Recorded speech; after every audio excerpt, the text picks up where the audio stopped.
Hello everyone. Today we are going to talk about one of the most important concepts in machine learning and AI, that is cosine similarity. If you are learning AI, machine learning or natural language processing, you have probably come across this term. But what exactly is cosine similarity and why is it so widely used? Let's break it down with a simple explanation and examples. Let's start with the definition of cosine similarity. In simple terms, we can say that cosine similarity is a matrix used to measure how similar two vectors are. But here is the key part. Instead of comparing their distance, it compares the direction in which they point. The formula looks like this: A dot B divided by the magnitude of A times the magnitude of B. That gives us the cosine of the angle theta between them. Don't worry about memorizing this right away.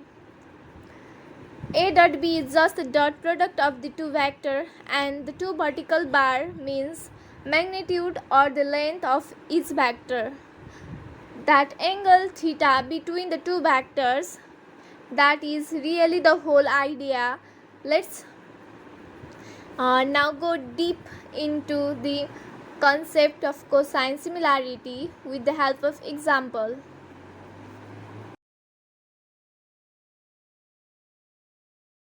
Imagine 4 people standing at the center of a playground.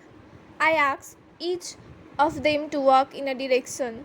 Person A walks towards north, where person B also walks towards north, and person C walks towards east, and person D walks towards south. Now let's compare them one pair at a time. Both A and B are walking in the same direction, that is north. The angle between them is 0 degree and the cos of 0 degree is equals 1. So their cosine similarity is +1, meaning they are perfectly similar in the direction. Now let's see about person A and person C. One is working north while other is working east. The angle between them is 90 degree. So cos of 90 degrees is equals to 0. So their cosine similarity is 0, meaning there is no directional similarity between them at all. Here person A is working towards north while other person D is working towards south. So the angle between them is 180 degree. So cos of 180 degrees equals -1. So their cosine similarity is -1, meaning they are completely opposite in direction. So here is the key idea. So what is cosine similarity actually doing? It is comparing the direction of vector, not the distance between them.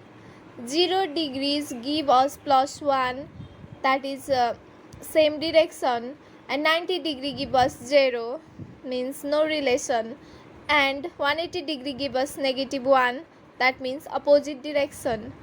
That is the entire concept about cosine similarity in one picture.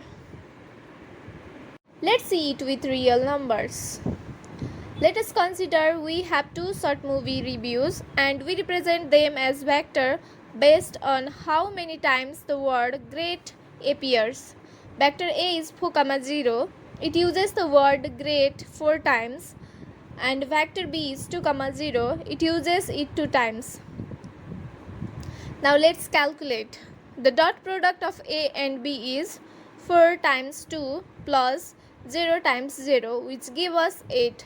The magnitude of A is the square root of 4 squared plus 0 squared, which is 4, and the magnitude of B is also the square root of 2 squared plus 0 squared, which is 2. So cosine similarity equals 8 divided by 4 times 2, which is 8 divided by 8, which equals 1. Now I think you have noticed something interesting here. Vector A is twice as long as vector B, but their cosine similarity is still a perfect one because they point in the exact same direction, and here we can say that length did not matter at all. This is the key insight that makes cosine similarity so powerful for text. Let's understand why direction matters so much, especially for text data. Imagine two reviews. Review 1 just says, "Great movie." Review 2 says, "Great movie, absolutely great, one of the greatest movies I have ever seen." Both reviews are clearly very positive. They are saying basically the same thing, just with different length.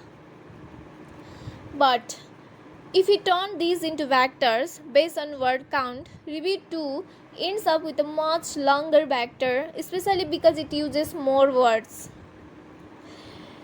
Now, if we use Euclidean distance, which measures the straight line distance between 2 points, these two reviews look far apart just because one vector is so much longer than other.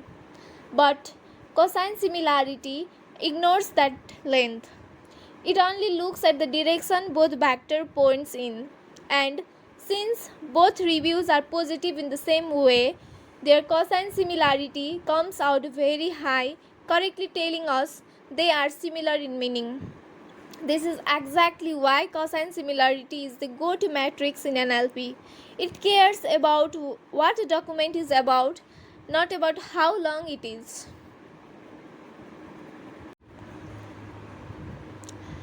You might be wondering, in real application, what are these vectors actually made of? In practice, text gets converted into vector using a few common techniques.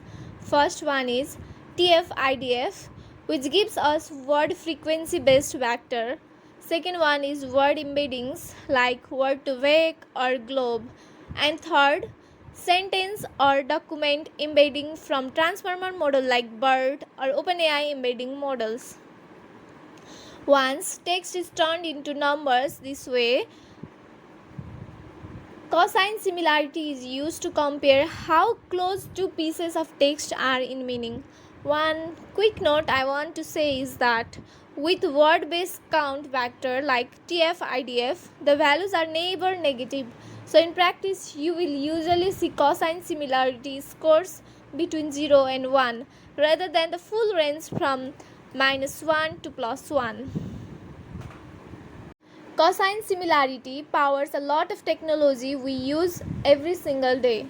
It is used in search engine, for document and web search, in recommendation systems for movies, music, and shopping, in plagiarism detection to compare how similar two pieces of text are, in document clustering to group similar content together, and also in chatbot for semantic search and in AI-based text retrieval system.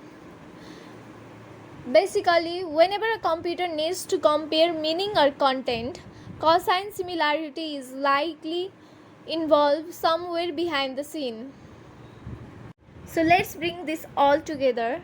Euclidean distance measures how far two vectors are, and cosine similarity measures the direction they are pointing in. And in text data, direction is almost always more important than distance. Thanks for watching. If you found this explanation helpful, hit the like button and subscribe for more AI and machine learning content. Let me know in the comment which topics you would like me to explain next. Until then, keep learning, keep building, and I will see you in the next video. Bye bye.